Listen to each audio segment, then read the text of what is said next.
کیا آپ ہر وقت تھکاوٹ کا شکار رہتے ہیں؟ کیا آپ بھی لوگوں کی طرح یہی سمجھتے ہیں کہ تھکاوٹ اصل میں انرجی کی کمی ہے؟ لیکن جدید میڈیکل ریسرچ خصوصاً یونیورسٹی آف کیلیفورنیا کے مطابق، یونیورسٹی آف کیلیفورنیا کی ایک تھیوری ہے سیلولر ڈینجر رسپانس، اس کے مطابق تھکاوٹ اصل میں انرجی کی کمی نہیں ہے، بلکہ یہ ہمارے جسم کا ایک دفاعی میکانزم ہے۔ ہم اس کو اس طرح سمجھتے ہیں کہ ایک موبائل یا کمپیوٹر کا انٹرنل ٹمپریچر جب بڑھ جاتا ہے، یا ان دونوں ڈیوائسز کے اندر اگر وائرس آ جائے تو وہ سیف موڈ میں چلے جاتے ہیں، اور اس دوران وہ اپنی جو سکرین کی لائٹ ہے اس کو مدھم کر دیتے ہیں، اور جتنی بھی باری ایپس ہوتی ہیں اس کو چلانا بند کر دیتے ہیں۔ یہ اس وجہ سے ہوتا ہے کہ وہ اپنے مدر بورڈ کو جلانے سے بچا سکیں۔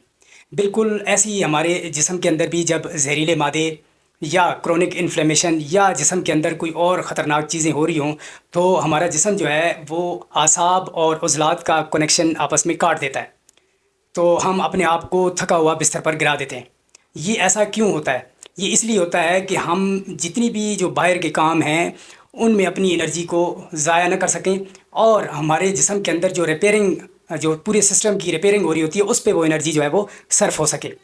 تو ہمارا جسم اس وقت یعنی اپنے آخری جو حربہ ہوتا ہے وہ استعمال کر رہا ہوتا ہے خود کو بچانے کے لیے۔ جیسے وہ ڈیوائسز اپنے سیف موڈ میں چلے جاتے ہیں، اس طرح ہمارا جسم بھی سیف موڈ میں چلا جاتا ہے۔ اکثر لوگ شوگر اور تھائرائیڈ کا نام لیتے ہیں، لیکن اصل میں کرونک فٹیگ کی 3 پوشیدہ سائنسی وجوہات ہیں۔ ان میں سے پہلے نمبر پہ دماغی سوزش ہے۔ ہمارے دماغ کے اندر کچھ ایسے سیلز ہیں جس وقت ہم غلط خوراک کھاتے ہیں یا ہمارا دماغ مسلسل دباؤ کا شکار رہتا ہے، یعنی ذہنی دباؤ ہمیں رہتا ہے، تو اس وقت یہ جو سیلز ہیں یہ سپر ایکٹیو ہو جاتے ہیں اور دماغ میں سوزش پیدا کرنا شروع کر دیتے ہیں، اور یہ سوزش انرجی سینٹر کو یہ سگنل دیتے ہیں کہ ہمارے جسم کو سست کر دو۔ تو اس کے بعد کیا ہوتا ہے کہ ہمیں برین فوگ یعنی ایک دھند سی ہمارے دماغ میں چھائی رہتی ہے، اور ہمارا جسم پورا سستی کا شکار ہو جاتا ہے، تھکاوٹ کا شکار ہو جاتا ہے۔ دوسرے نمبر پہ ہمارے جسم کے اندر جو جتنی بھی سیلز ہیں ان کے اندر ایک پاور ہاؤس ہوتا ہے جس میں ہر ٹائم انرجی پروڈیوس ہو رہی ہوتی ہے، یعنی اس کا نام ہے مائٹوکونڈریا۔ اب مائٹوکونڈریا کے باہر ایک باریک سی جھلی ہوتی ہے۔ جس وقت ہم کیمیکل والی غذائیں استعمال کرتے ہیں یا پروسیسڈ آئل کا استعمال کرتے ہیں، تو اس وقت یہ جو جھلی ہوتی ہے یہ کمزور ہونا شروع ہو جاتی ہے۔ ہمارا پاور ہاؤس مسلسل انرجی پروڈیوس کر رہا ہوتا ہے، وہ چل رہا ہوتا ہے، لیکن وہ جھلی جب کمزور ہوتی ہے تو اس سے انرجی لیک ہونا شروع ہو جاتی ہے۔ جب انرجی لیک ہونا شروع ہو جاتی ہے تو پھر ان مسل تک، ان عضلات تک انرجی نے جو پہنچنا ہوتا ہے وہ اس کے پہنچنے سے پہلے ضائع ہو جاتی ہے، اور اس طریقے سے ہمارا جو جسم ہے وہ تھکاوٹ کا شکار ہو جاتا ہے۔ تیسرے نمبر پہ جو وجہ ہے وہ ہے کہ لوگ یہ سمجھتے ہیں کہ یہ جو زکام ہے یا نزلہ ہے یہ ختم ہو جاتا ہے، یا ہمارے جسم کے اوپر جب کوئی وائرس حملہ کرتا ہے تو وہ ختم ہو جاتا ہے۔ دراصل زکام یا نزلہ یا وہ پرانا وائرس یہ ختم نہیں ہوتے، یہ ہمارے اعصاب میں سو جاتے ہیں۔ جب بھی ہمارے جسم کے اندر کوئی ایسی گڑبڑ ہو رہی ہوتی ہے تو اس وقت ہمارا امیون سسٹم جو ہے وہ جیسے کمزور ہونا شروع ہو جاتا ہے، تو یہ دوبارہ ایکٹیویٹ ہو جاتے ہیں۔ پھر کیا ہوتا ہے کہ ہمارا پورا امیون سسٹم پوری کی پوری انرجی اپنی یہاں پر ان پر لگا دیتا ہے۔ پھر رزلٹ کیا ہوتا ہے کہ جسم کافی زیادہ تھکاوٹ کا شکار ہو جاتا ہے۔ اب یہاں پر لوگ زیادہ تر سپلیمنٹ کا استعمال کرتے ہیں، زیادہ تر میڈیسن کا استعمال کر دیتے ہیں، اور لوگ پریشانی کا شکار ہوتے ہیں۔ لیکن اس کا حل ایک نیچرل پروسیس کے تحت ہو سکتا ہے، لیکن مسئلہ یہ ہے کہ ہم فی الفور علاج کی طرف جا کر میڈیسن یا سپلیمنٹ کا سہارا لیتے ہیں، ہم اس نیچرل پروسیس کو اڈاپٹ نہیں کرتے۔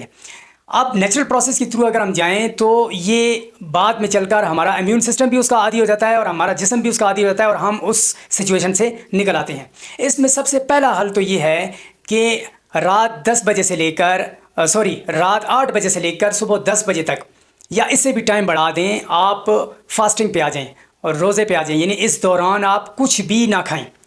تو جب آپ کچھ نہیں کھائیں گے تو اس دوران کیا ہوگا کہ ہمارے جسم کے اندر خود بخود ایک پروسیس سٹارٹ ہو جائے گا جس کو آٹوفیجی کہتے ہیں۔ آٹوفیجی کا کام کیا ہے؟ یہ پروسیس ہمارے جسم کے اندر جتنے بھی زہریلے مادے ہوتے ہیں اس کو وہ کھانا شروع کر دیتا ہے، اور یوں اس طریقے سے جب آپ لانگ ٹرم تک فاسٹنگ کریں گے تو جسم کے اندر جو زہریلے مادے ہوں گے وہ خود بخود ختم ہونا شروع ہو جائیں گے۔ دوسرا اس کا آسان جو ریمیڈی ہے وہ یہ ہے کہ صبح اٹھ کر ٹھنڈے پانی سے 30 منٹ تک بالکل ٹھنڈا پانی ہو، یا آپ اس طرح کریں کہ جو برف کا پانی ہے اس کو پگھلا کر اس سے منہ دھوئیں۔ تو اس سے کیا ہوتا ہے کہ ہمارے جو کچھ سیلز ایسے ہیں جو متحرک ہو جاتے ہیں اور پھر وہ ہمارے دل کی دھڑکن کو کم اور ہمارے دماغ کی جو سوزش ہے اس کو کم کرنا شروع کر دیتا ہے، اور یوں آہستہ آہستہ ہم اس سچویشن سے نکلنا شروع ہو جاتے ہیں۔ تیسرے نمبر پر ہم اس صورتحال سے کیسے نکل سکتے ہیں کہ ہمارے سیل کے انجن کو عام روٹی سالن کی بجائے اسے زنک، میگنیشیم اور اومیگا 3 فیٹی ایسڈ کی ضرورت ہوتی ہے، جو ہم کدو کے بیج، السی کے بیج، دیسی گھی اور زیتون کے تیل سے حاصل کر سکتے ہیں۔ اگلی دفعہ جب بھی اگر آپ 8 سے 10 گھنٹے سونے کے بعد بھی تھکاوٹ کا شکار ہوں تو پھر آپ کو گھبرانے کی ضرورت نہیں ہے، کیونکہ ہمارا جسم سیف موڈ میں چلا جاتا ہے اور وہ اپنی بقا کی جنگ لڑ رہا ہوتا ہے۔ تو جسم کے اندر جتنی بھی زہریلے مادے ہوتے ہیں یا کوئی اور جسم کے اندر گڑبڑ ہو رہی ہوتی ہے تو جسم اس کے خلاف بھرپور دفاعی میکانزم کو ایکٹیویٹ کر کے اس کو سیٹ کرنے کی کوشش کر رہا ہوتا ہے اور وہ اپنے آپ کو بچا رہا ہوتا ہے۔ تو اب ہمیں اس صورت میں کیا کرنا چاہیے؟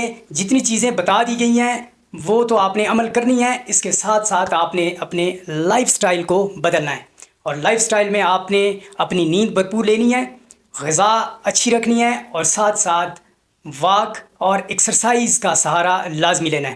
یہ ساری چیزیں کرنے کے بعد آپ اس طرح کی تھکاوٹ سے بچ سکتے ہیں اور اپنی صحت پر بھرپور توجہ دے سکتے ہیں۔